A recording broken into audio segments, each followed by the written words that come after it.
This is the base to our unit. It is the foundation that we build everything on. It has a large azimuth ring. This is the gray ring around here, and it shows that every mark on here is a degree. So we have precise ways of getting to the exact azimuth that it's calling for.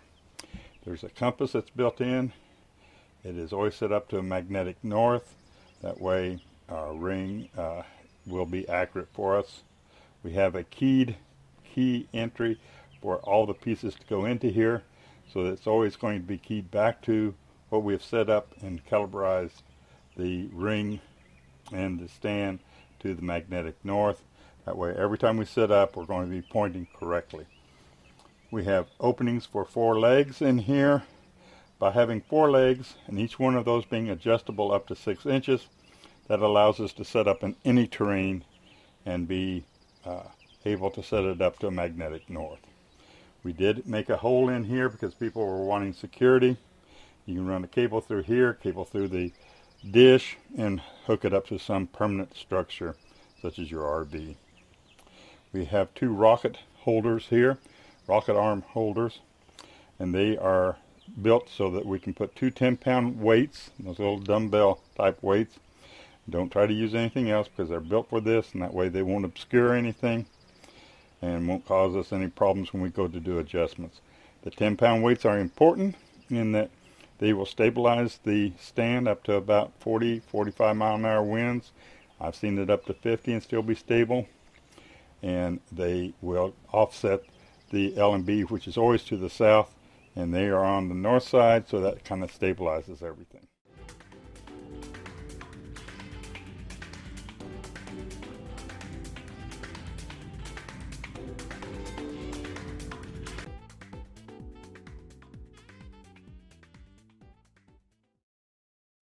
This knob has a gear attached to it, so as we turn the knob, we're turning the center of the stand and setting the azimuth accordingly.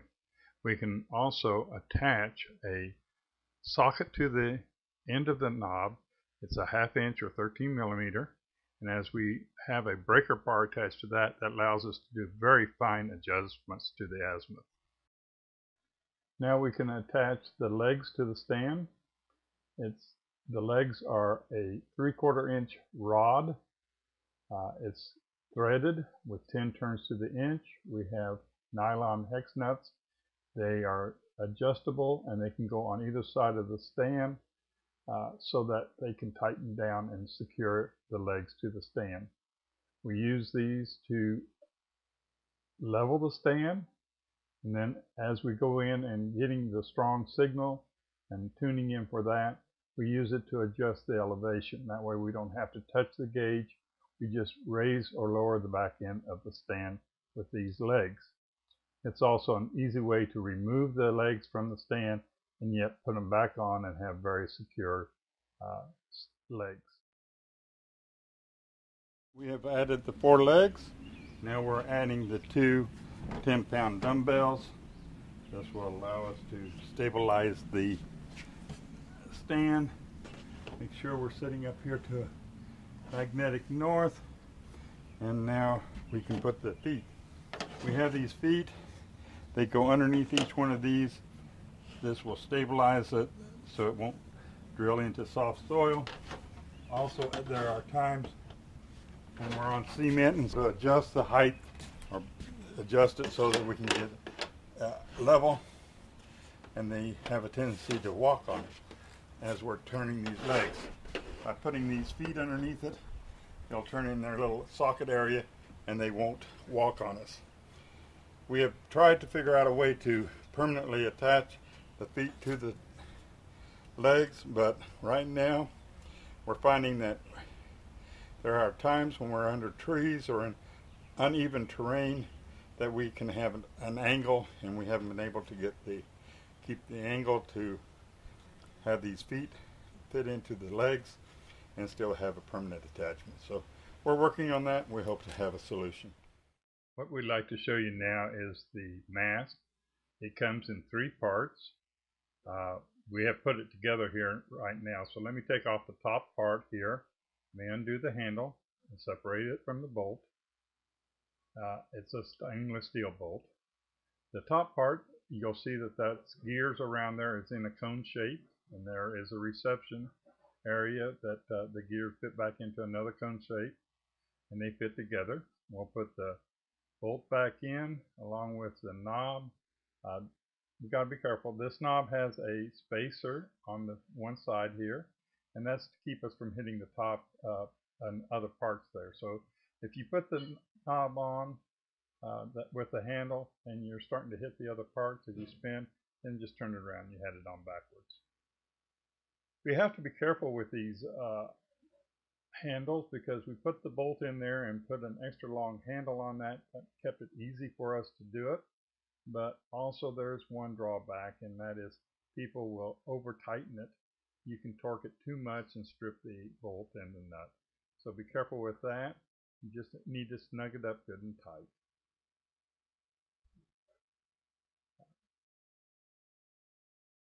Now this is your skew setting on the stand, and it used to be something we set up all the time, but we found that because of the stand the way it is, when you set a skew on the stand, this is part of the mask, that means that the dish is going to be off to one side or the other. That causes two problems. One, it changes the height of the elevation a little bit, but the main problem was it puts it off dead center, and so what we have is too much weight on one side or the other, and it makes the stand unstable.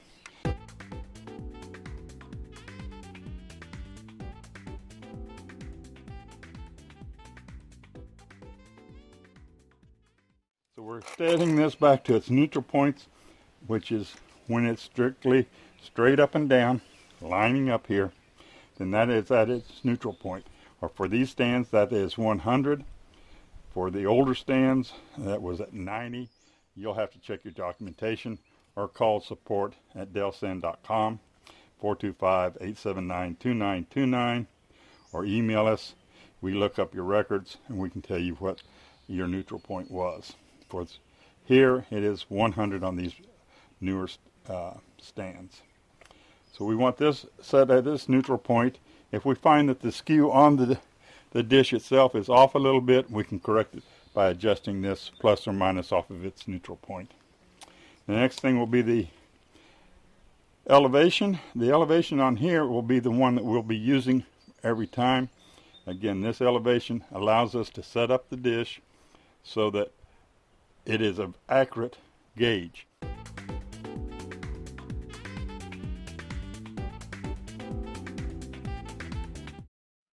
The gauge on this dish is very inaccurate. It's off from anywhere from 2 to 8 degrees.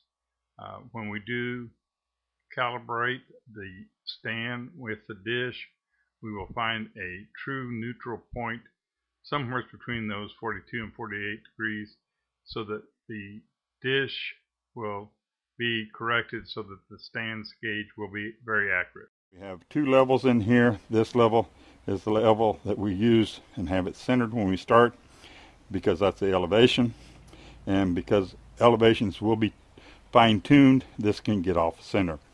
This level, however, is not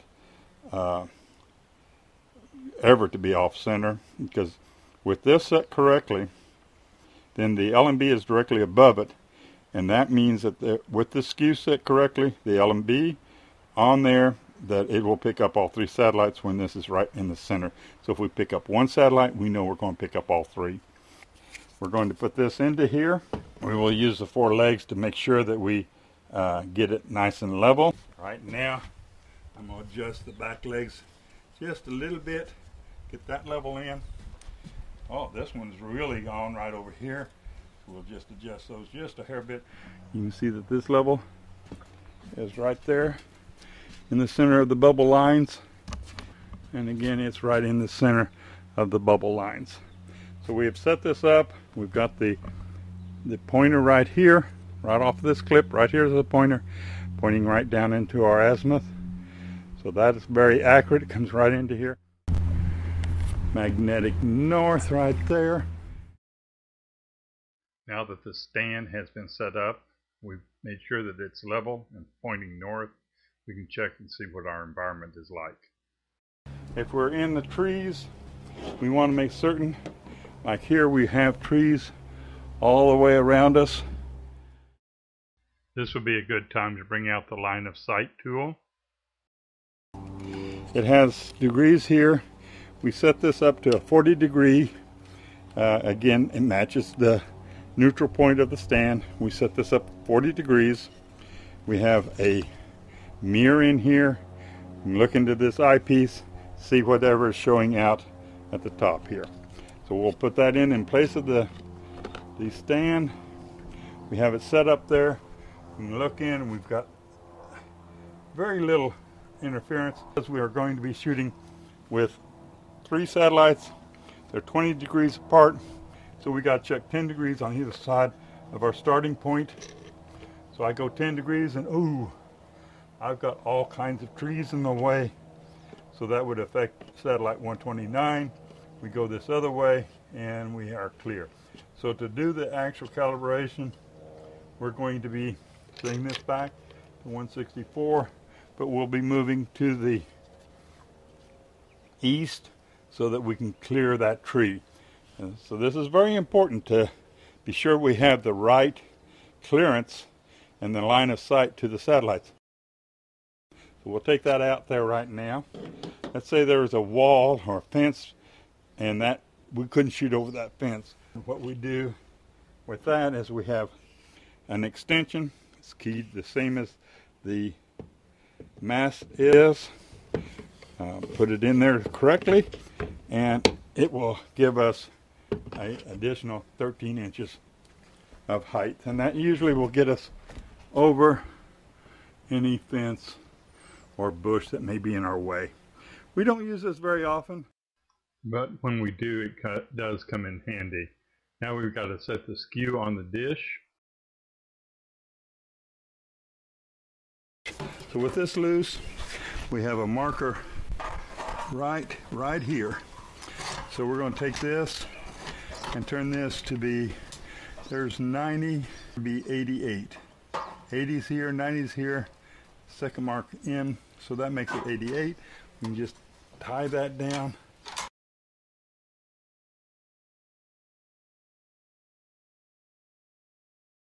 When I started using the skew gauge on the dish instead of on the stand, I replaced the nuts that came with the gauge with wing nuts, and I used nylon washers underneath the wing nuts.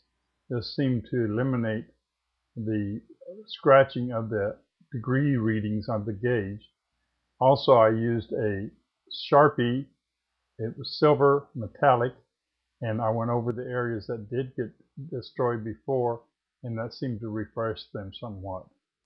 We want to thank you for watching this video, and if you have any questions about the product, please call us at 425-879-2929 or contact support@delsan.com.